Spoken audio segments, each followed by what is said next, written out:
ఓం శ్రీ గురుభ్యో నమః. హరి ఓం.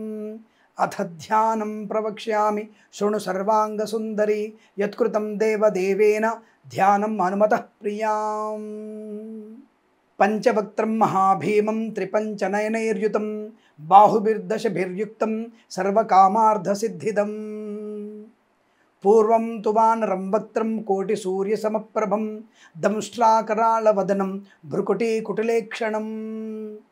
అస్యైవ దక్షిణం వ్యక్త్రం నారసింహం అద్భుతం అత్యుగ్రతేజో వపుషం భీషణం భయనాశనం.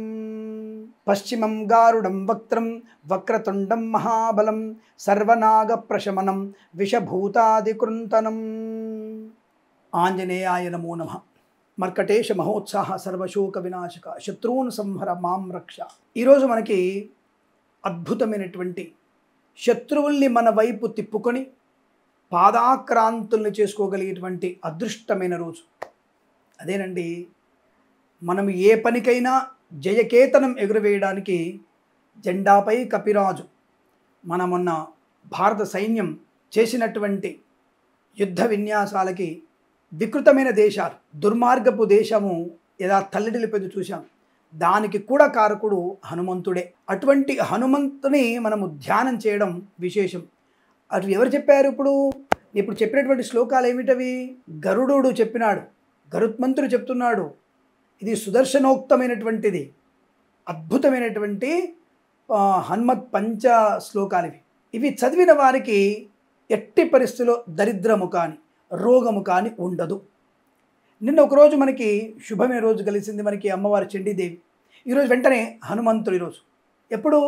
22/5/2025.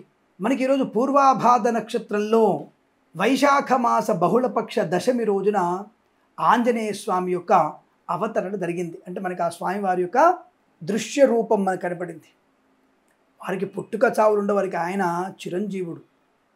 ఆయన శివము తేజంతో ఉన్నటువంటి వాడు, విష్ణు తేజ భక్తుడు ఆయన.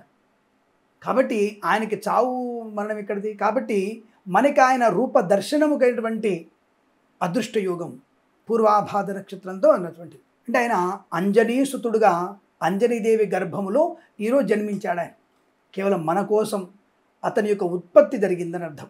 పుట్టిన అదే క్షణంలో సూర్యున్నే తన వైపు తిప్పుకొని సూర్యమండలానికి ఎడిగిపోయినటువంటి వ్యక్తి, అటువంటి మహాబలాఢ్యుడు. కాబట్టి అటువంటి ఆంజనేయ స్వామిని మనం తలుసుకోవడం. ఈ రోజున ఎవరెవరైతే హనుమాన్ చాలీసా పారాయణం చేస్తున్నారో వారి ఇంట లక్ష్మీప్రదం, నిరోగమైనటువంటి సుఖము, సంతోషము, ఆరోగ్య ప్రాప్తి ఉంటుంది. విద్యార్థులకి అద్భుతమైనటువంటి విద్యాయోగాన్ని పొందుకుంటారు. నేను ఇందాక చదివినటువంటి శ్లోకాలు ఉన్నాయి కదా, ఈ శ్లోకాలన్నీ కూడా ఎవరెవరైతే చదువుతున్నారో అంటే దానిని పంచముఖ హనుమత్ కవచం అంటారు. నేను చెప్పినటువంటి 5 శ్లోకాలు పంచముఖ హనుమత్ కవచం, సుదర్శనోక్తమైనటువంటిది. సాక్షాత్తుగా గరుత్మంతుడే ఆ విషయాన్ని చెప్పి ఉన్నాడు. అటువంటి శ్లోకం చదవడం వల్ల మనకి రోగనాశనం, దృష్టితో తొలగిపోతాయి. నజర్ అంటారు కదా, నజర్ తొలగిపోతుంది. ఈ శ్లోకం విన్న వారికి అష్టైశ్వర్య ప్రాప్తి. ఇది ఎవరెవరికైతే కొన్ని వందల మందికి పంపించున్నారో ఆ 100 మంది చదువుతున్నప్పుడు పంపించిన వారికి కూడా శుభం జరుగుతుంది. ఏదో నేను ఇది 10 మందికి పంపించండి మీకు శుభవార్త ఏంటో చెప్పట్లా. ఇది ఎవరెవరైతే ఈ నామస్మరణ చేస్తున్నారో, ఈ నామస్మరణకి ఎవరెవరైతే కారణభూతులవుతున్నారో వారికి కూడా పుణ్యప్రాప్తి పొందుకునే అవకాశం ఉంటుంది. అందుకనే నామస్మరణ, ఈ జపం అనేది విస్తృతంగా ఎక్కడెక్కడ జరుపుకోవాలి. అందుకే ప్రతినిత్యము రామ రామ రామ అన్న మంత్రం చదివినప్పుడల్లా మనలో ఒక చైతన్య శక్తి వస్తుంది, అద్భుతమైనటువంటి ఆనంద యోగం వస్తుంది. అలాంటిది ఆ అపరమైనటువంటి రామభక్తుడిని మనం సేవిస్తే ఇంకెంత బాగుంటుంది. అటువంటి ఆంజనేయ స్వామిని ఈరోజు మనం ఆ స్వామిని స్మరణ చేసుకోవడం, ఆ స్వామి వారి యొక్క అష్టోత్తరం చదువుకోవడం, హనుమాన్ చాలీసా పాలన చేయడం వల్ల ధైర్యము, సాహసము, వృత్తి ఉద్యోగాదులలో వశీకరణ శక్తి బాగా ఉంటుంది. ఇంకా ఆంజనేయ స్వామి నవవ్యాకరణ పండితుడు. రామయ్య తండ్రి చెప్పాడు ఆ విషయాన్ని.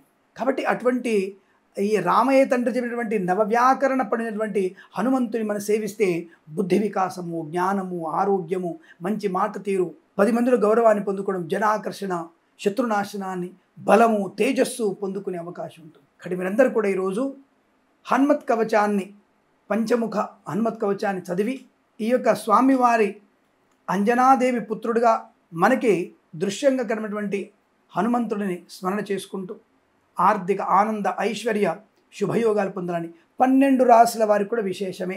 ఏ ఒక్క రాశికో కాదు. పూర్వాభాద్ర నక్షత్రం పుట్టాడు కాబట్టి కుంభరాశికి మీనరాశికేనా మిగతా రాశి వాళ్ళకు ఉండదా అనుకోక్కర్లా.